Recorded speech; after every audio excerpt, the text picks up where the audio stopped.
falar de question words? Sejam muito bem-vindos a mais uma aula e a mais uma explicação.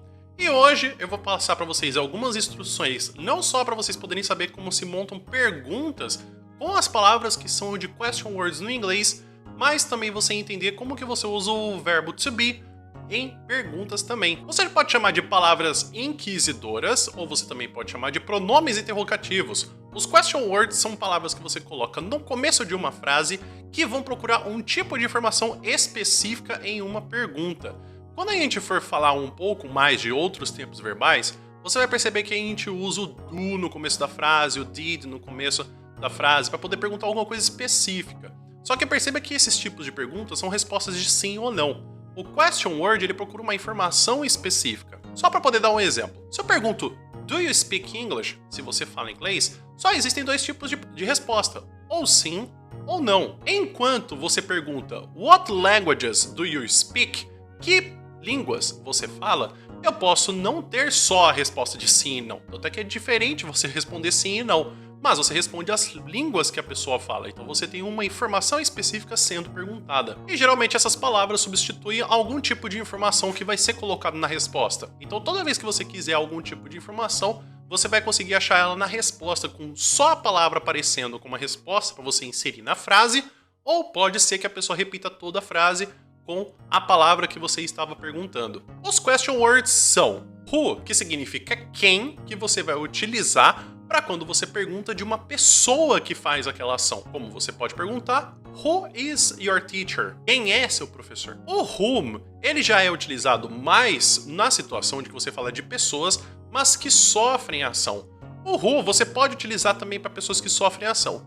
Não é tão comum, mas uma diferença que vai ter entre o who e o whom é que o whom é especificamente para quando você vai falar depois de uma preposição. Como, por exemplo, about whom were you talking? Sobre quem você estava falando. Mas você pode guardar essa informação da preposição, porque quando a gente for falar de preposição, mais pra frente vai ficar um pouquinho mais simples de você identificar quais são. Temos a palavra também what, que significa o que, qual, que é utilizada para você poder perguntar sobre informações de coisa. Como em uma pergunta, what is your favorite color? Qual a sua cor favorita? O caso de which, ele vai ser mais uma situação de querer perguntado como qual. Ele tem a mesma pronúncia que a palavra bruxa, e tem muita gente que inclusive é bem esquisito, porque todas as question words começam com WH. Então você viu até agora que o who, whom, what, todos eles começam com WH. E aí chega na parte do which, o pessoal escreve só como W-I-C-H. Então toma cuidado, é W-H-I-C-H, porque são palavras com WH. E nessa situação que a gente tem o which, ele é utilizado para a gente poder perguntar sobre coisas específicas. Então a gente tem uma limitação. Porque percebe que quando eu pergunto qual é a sua cor favorita, eu não estou limitando qual das cores você tem que escolher. A partir do momento que eu posso perguntar para você de uma coisa específica como which is your favorite Justin Bieber song? Qual que é a sua música favorita do Justin Bieber? Por quê? Porque o Justin Bieber tem músicas que são limitadas, então tem um número finito de músicas, então tem um número limitado de músicas. Temos where, que significa onde, e também pode ser utilizado para aonde, que você pergunta sobre um lugar. Como eu poderia perguntar, where were you born? Onde você nasceu? When, ele vai ser utilizado para quando, que é para você poder achar uma informação de tempo. Por exemplo, when is your birthday? Quando é seu aniversário? E uma informação bem curiosa, se você tiver dúvida entre o where e o when, que existe muito essa confusão, você pode trocar a letra W pela letra T. Quando você tem where, você troca o W pela letra T e você vai ter there, que é uma informação de lugar, que significa a palavra lá. Já o then, que você vai tirar o T da palavra when, que tem o W, você responde então. Só que esse então é de uma sequência de ações. Então você fala que alguma coisa aconteceu, então outra. Como se fosse uma sequência em tempo. Então, se você tiver dúvidas, quando você usa when e quando você usa where, troca a primeira letra por um T que você tem a resposta. E aí você lembra. Temos how, que significa como. Mas também o how pode ser adicionado com outras palavras para você poder ter outras perguntas. Como, por exemplo, how much, que é uma pergunta de quanto.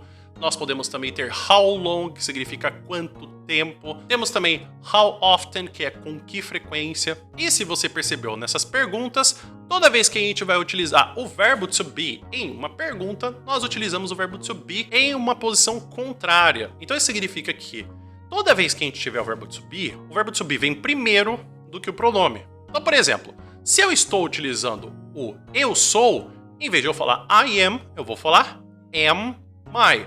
Se eu vou falar you are, eu vou utilizar are you para fazer a pergunta. Se eu tiver he is, vou transformar em is he. She is, vira is she. It is, vira is it. We are, vira are we. E they are, vira are they. Então você troca a posição para poder fazer a pergunta. Você pode estar até se perguntando, Poxa, mas dá pra perguntar am I? Dá pra perguntar. Geralmente é uma pergunta retórica ou quando você vai ver uma série que, tipo, é engraçado quando você faz esse tipo de pergunta, tipo assim, eu sou? Mas, tipo, você pode perguntar. Imagina quando você tá fazendo suas tarefas, aí chega o professor pra você fez a tarefa? Em alguns microsegundos você fica, tipo, fiz a tarefa?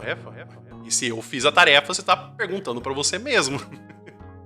Então é isso, pessoal. Espero que vocês tenham entendido tanto sobre os question words, assim como também a gente falou sobre o verbo to be em perguntas na sua forma do presente. A gente ainda vai falar de outros tempos evais, quando a gente fala do do e do did, colocado com essas palavras que são os question words, mas por enquanto a gente fica nesse assunto. Inclusive, ficou alguma dúvida, você tem alguma reclamação, algum elogio? Escreve aqui nos comentários para eu saber, por gentileza. E se você quiser continuar me ajudando aqui no YouTube, você pode se inscrever nesse canal, você pode deixar uma curtida nesse vídeo. Inclusive, você também pode deixar um comentário sobre algum pedido seu, ou também você pode dar um elogio e mandar esse vídeo para alguém que você ache que esse vídeo pode ajudar nos estudos de inglês. E se você quiser continuar os seus estudos, você também pode acessar o meu Drive. Tem também outros PowerPoints, outras explicações e outros conteúdos para você continuar os seus estudos de inglês. E se você quiser vir estudar comigo, também tem o meu curso de inglês do zero à fluência. Não tem somente essas aulas aqui que a gente tem, mas também tem outras aulas, como também a gente tem exercícios específicos, temos também a parte de cultura, você também vai entender sobre parte de pronúncia e outros quesitos para você poder se sentir confortável na língua inglesa. O vídeo vai ficando por aqui, muito obrigado por ter assistido e a gente se encontra no próximo vídeo. Até mais!